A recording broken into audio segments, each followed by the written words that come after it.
Hi friends, welcome to my channel.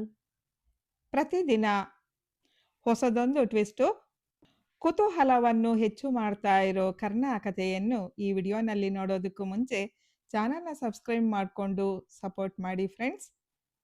ಇನ್ನು short and sweet ಆಗಿ ಇದರ ಕತೆ ನೋಡೋದಾದರೆ, ಈಗ ರಮೇಶ್ಗೆ ಶಿವಣ್ಣನಿಂದ ಕರ್ಣನೇ ತನ್ನ ಮಗ ಅನ್ನೋ ಸತ್ಯ ಗೊತ್ತಾಗಿದೆ. ಸ್ವಂತ ಮಗ ಕರ್ಣ ಅಂತ ಗೊತ್ತಾದ ತಕ್ಷಣ ರಮೇಶ್ ವೇದನೆ ರೋದನೆ ಮುಗಿಲು ಮುಟ್ಟಿದೆ. ತನ್ನ ಸ್ವಂತ ಮಗನ್ನ ತಾನೇ ಕೈಯಾರ ಮುಗಿಸ್ಬಿಟ್ನಲ್ಲ ಅನ್ನೋ ನೋವು ರಮೇಶ್ನ ಕಾಡೋದಕ್ಕೆ ಶುರು ಮಾಡಿದೆ. ಇನ್ನು ಈ ಕಡೆ ಸಾವು ಬದುಕಿನ ಹೋರಾಟದಲ್ಲಿ ಇದ್ದ ಕರ್ಣನನ್ನ ವಸಿಷ್ಠ ಹಾಸ್ಪಿಟಲ್ಗೆ ಕರ್ಕೊಂಡು ಬಂದಿದ್ದಾರೆ ನಿಧಿ ಮಾಲತಿ. ಅಪಘಾತಕ್ಕೊಳಗಾದ ಕರ್ಣನಿಗೆ ಈಗ ಚಿಕಿತ್ಸೆ ಆರಂಭವಾಗಿದೆ.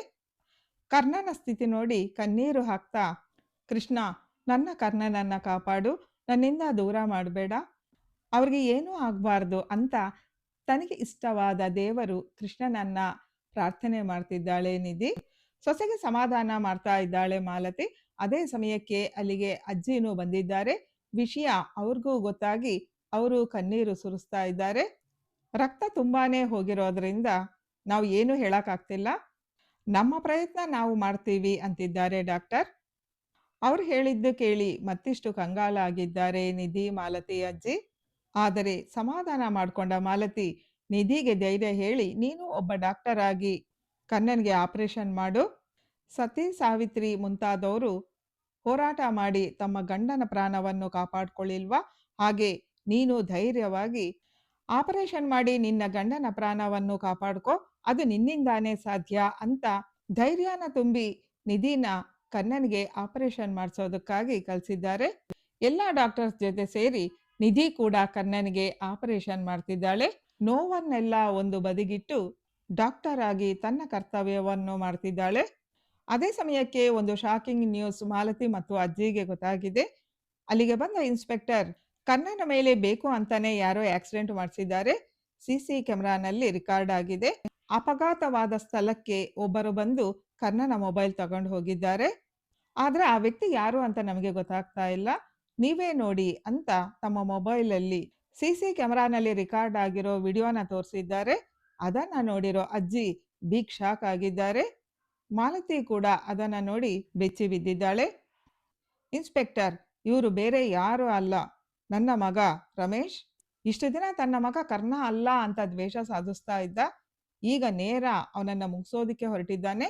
ಅವನ್ನ ಮಾತ್ರ ಸುಮ್ಮನೆ ಬಿಡಬೇಡಿ ಇನ್ಸ್ಪೆಕ್ಟರ್, ನಾನೇ ಕಂಪ್ಲೇಂಟ್ ಕೊಡ್ತೀನಿ, ಮೊದಲು ಅರೆಸ್ಟ್ ಮಾಡಿ ಒಳಗಡೆ ಹಾಕಿ, ಹಾಗೆ ಬಿಟ್ರೆ ಇನ್ನೇನ್ ಮಾಡ್ತಾನೋ ಅವನು ಅಂತ ಅಜ್ಜಿ ಸಿಟ್ಟಲ್ಲಿ ಹೇಳಿದ್ದಾರೆ.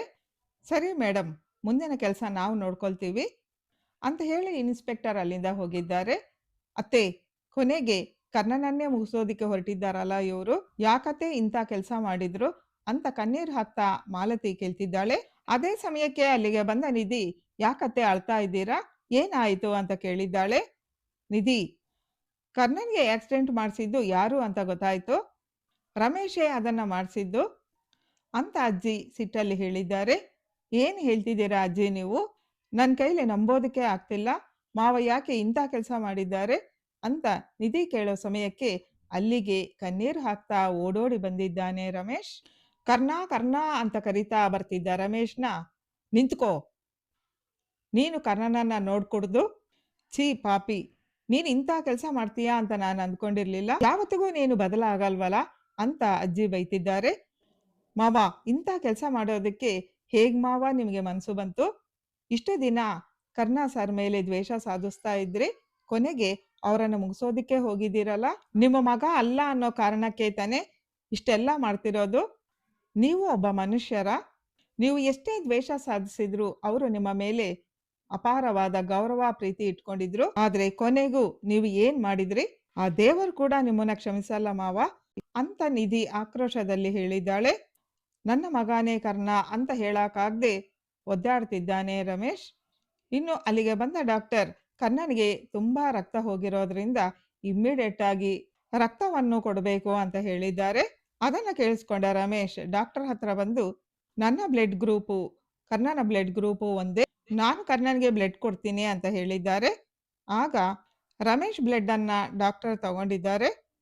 ಇನ್ನೇನು ರಮೇಶ್ ಬ್ಲೇಡ್‌ನ ಕರ್ಣನ್‌ಗೆ ಕೊಡಬೇಕು ಅನ್ನೋಷ್ಟರಲ್ಲಿ ಆ ವಿಷಯ ಅಜ್ಜಿಗೂ, ಮಾಲತಿ, ನಿಧಿಗೆ ಗೊತ್ತಾಗಿದೆ.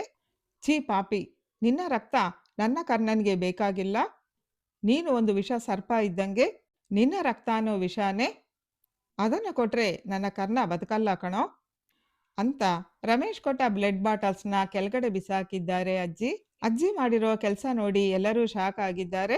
ಹಾಗಾದ್ರೆ ಕರ್ಣನಿಗೆ ಯಾರು ರಕ್ತವನ್ನು ಕೊಟ್ಟು ಕಾಪಾಡ್ತಾರೆ? ಈಗ ರಮೇಶ್ ತನ್ನ ಮಗನೇ ಕರ್ಣ ಅನ್ನೋ ಸತ್ಯ ಹೇಳ್ತಾರಾ? ಅನ್ನೋದನ್ನ ಕಾದು ನೋಡ್ಬೇಕಾಗಿದೆ. ಜೀವನ ಅಂದ್ರೆ ಹೀಗೇನೆ ಅಲ್ವಾ ಫ್ರೆಂಡ್ಸ್? ಹತ್ರ ಇದ್ದಾಗ ವಸ್ತುವೇ ಆಗ್ಲಿ, ವ್ಯಕ್ತಿಗಳೇ ಆಗ್ಲಿ ಅದರ ಬೆಲೆ ಗೊತ್ತಾಗಲ್ಲ. ಆದ್ರೆ ದೂರವಾದಾಗ ಅವು ಬೇಕು ಅಂದ್ರೂ ನಮಗೆ ಸಿಗಲ್ಲ. ಸದ್ಯದ ರಮೇಶ್ ಪರಿಸ್ಥಿತಿ ಹೀಗಾಗಿದೆ.